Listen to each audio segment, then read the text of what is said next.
the Watchtower of January 15th, 2008. Pay attention to your art of teaching. This article is meant to improve Jehovah's Witnesses' ability to teach potential members. This method is called a Bible study and is a catchphrase. Informally, witnesses will refer to interested people as my study or my Bible study. A Bible study is only valid if witness publications and methods are used. The Bible is not to be used alone. If you regularly and systematically have Bible discussions, though brief, using the Bible along with one of the recommended publications, you are conducting a Bible study. If a witness is studying with you, they are required to complete a detailed form every month to report your activity. They will most likely want to use this publication, What Does the Bible Really Teach?, and meet with you at least once a week. The goal of a Bible study is to convert and baptize new members. While in the process, the student is allowed to question Watchtower doctrine. What if a student has difficulty accepting a certain teaching or holds strongly to a false belief?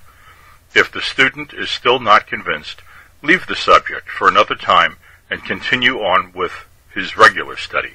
But after baptism, questioning is no longer permitted.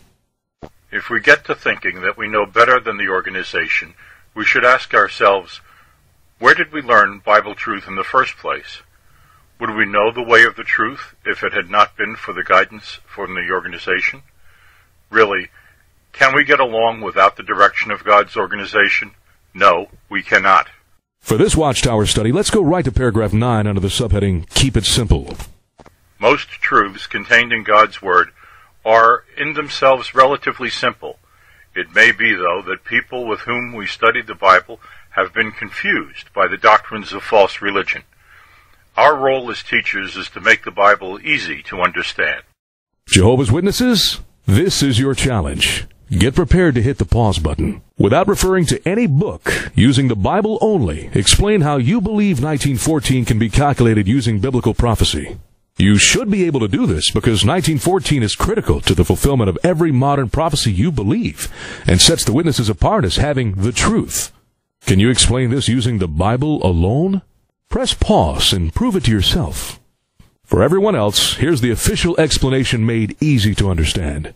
During the appointed times of the nations, worldly governments would be allowed to interrupt rulership approved by God. That period began with the destruction of Jerusalem in 607 BCE, and Daniel indicated that it would go on for 7 times. How long is that? The Bible shows that 3.5 times equals 1,260 days. Twice that period, or 7 times, would be 2,520 days. But nothing noteworthy happened at the end of that short period of time. By applying a day for a year to Daniel's prophecy and counting 2,520 years from 607 BC, however, we arrive at the year 1914 CE. So how did you do? Relatively simple? Easy to understand? But even if you accept that explanation, there is a major problem. 607 BCE. Jehovah's Witnesses are the only group that believes that this date is the date Jerusalem was destroyed. Every other official source says this event happened between 586 and 587 BCE, including any encyclopedia, the British Museum, the State of Israel. There's simply no archaeological evidence for 607. The Watchtower's defense? Similarly, we are willing to be guided primarily by God's Word rather than by a chronology that is based principally on secular events or that disagrees with the Scriptures. It is, in reality, a weak faith that must rely on moldering bricks, broken vases, and crumbling walls to bolster up and serve as a crutch.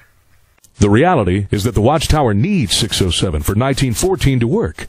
Otherwise, all the promise of spiritual paradise, Armageddon, and the coincidence of World War I make no sense. This is the simple truth that the Watchtower does not want you to know. People with whom we study the Bible have been confused by the doctrines of false religion. Watchtower Comments is produced by an active member of Jehovah's Witnesses. This video is not authorized or endorsed by the Watchtower Bible and Tract Society.